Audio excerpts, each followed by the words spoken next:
David, did you ever find that Digimon game?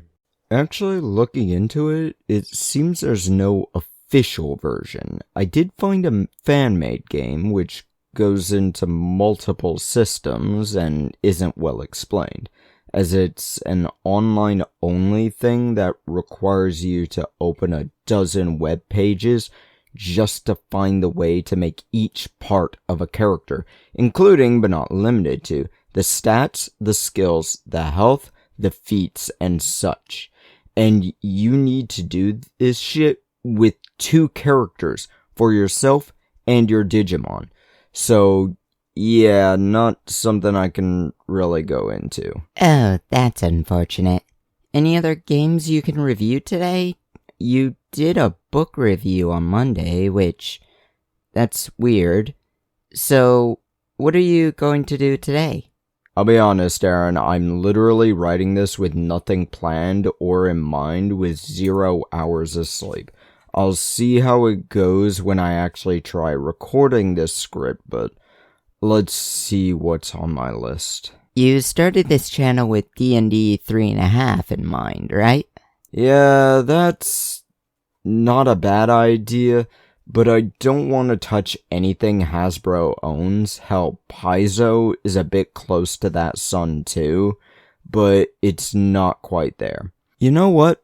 I've talked about movies, I've talked about books, I've talked about cartoons. Let's combine some of those into one and add in playing cards and role-playing games.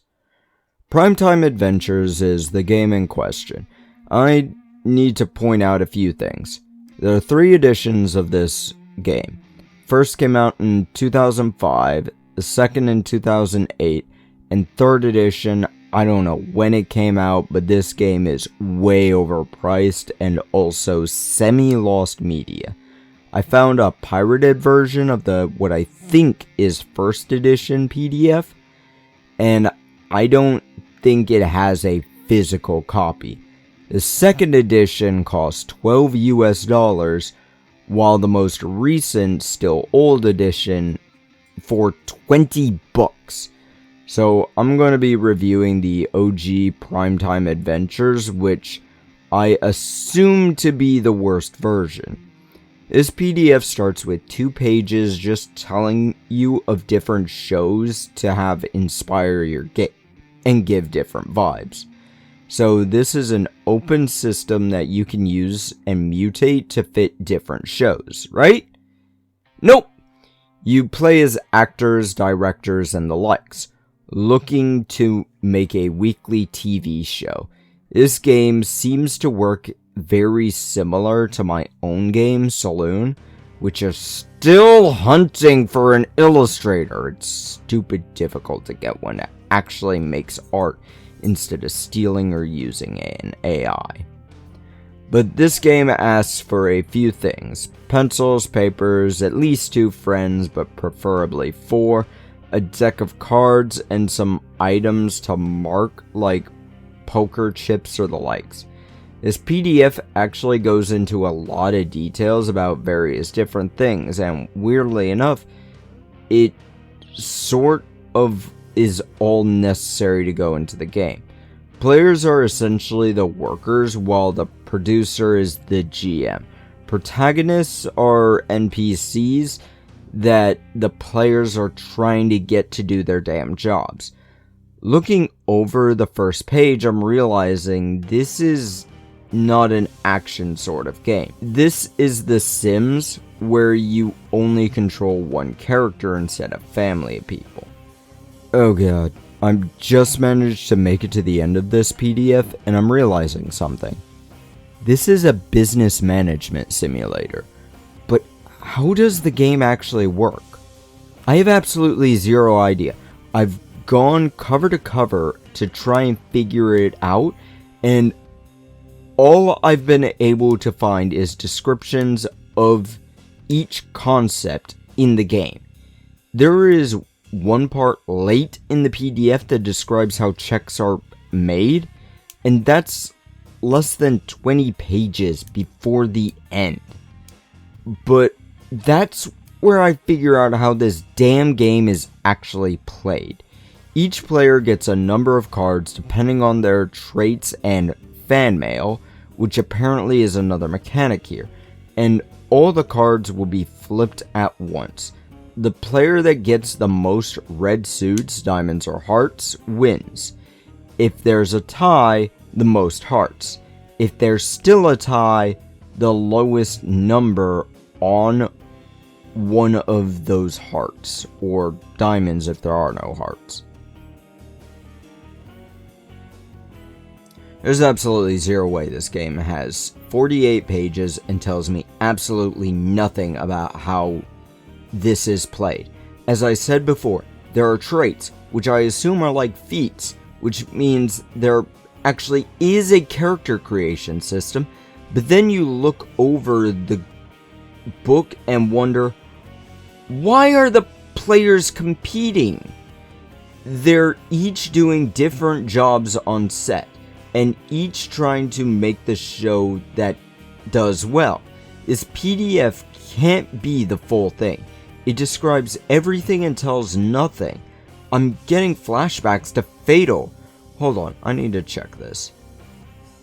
Okay, I can't find a full book, but the Wikipedia has a very short article about this. So let's go down this rabbit hole. This game came out in 2004, which makes the date in the PDF I'm looking at a lot more questionable. There's a few in the way of reviews about this, but 3rd edition was kickstarted in 2014 apparently for $30,000. The designer is Matt Wilson, who's marked as an artist on Wikipedia, so I think he personally might have made or edited this.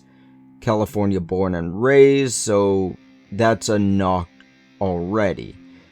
Looks like he made his company, Privateer Press, in 2000. His company is still around, it seems. Seems he's worked with Wizards of the Coast, but I don't see what specifically or when, just that it was doing art direction. Privateer Press has a very familiar logo, which is why I thought it was a Pirate Bay style site. But there's a bit of an issue with the Wikipedia and the website itself. Wikipedia marks 3 games, Iron Kingdoms, War Machine, and Hordes, but going to the website, it only marks 2, Level 7 Omega Protocol and Monster Apocalypse. Neither of these I would argue as being roleplay games, more like bog standard board games. In fact, Omega Protocol I know is on the store shelf of one of my local game stores. Monster Apocalypse is an absolute perplexing piece though.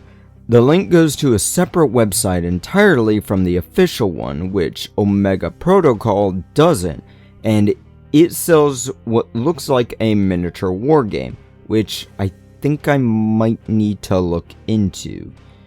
These don't look horrible. It makes sense that an artist could make models look this good. Is game as gorillas with jetpacks and rocket launchers? Okay, let's bookmark this. Looks like this game actually has its rules free on the website, but their models they sell. GW, take note of this. This is a good business model to get people into your hobby, but I did a whole video about that. So this is an insanely difficult thing for me to review, because there's just not enough for me to review. This game is not available to anyone other than that one site I can find that overcharges it for an insane price for what doesn't look like a good option. Primetime Adventures has no adventures, isn't very prime, and I ain't got the time to find all the bullshit with it. I can't even give this a score because there's so very little to it. I can only put this at a 0 to 10 on my scoring scale.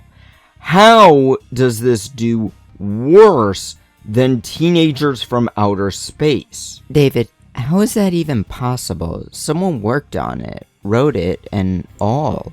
I don't know, I'm being generous. There's a playtest list as well, which means a good 24 or so people actually played this game and say it was good. There's a neat thing though, that it says a portion of the net profits before taxes and costs and all will go to Progressive Animal Welfare Society, which seems like a noble goal. Too bad this game isn't sold anymore. Hell, there's actually a little excerpt right after the playtesters. This is 2nd edition. This is the 2nd edition of this game? So they learned lessons from the first, made this. Hold on, what's the $12 one like? Does it have more? No, it doesn't! I'm not looking at some abridged version of the game. I'm looking at the whole fucking game book. You know what? I'm done. I'm pissed. I'm done. Shove off.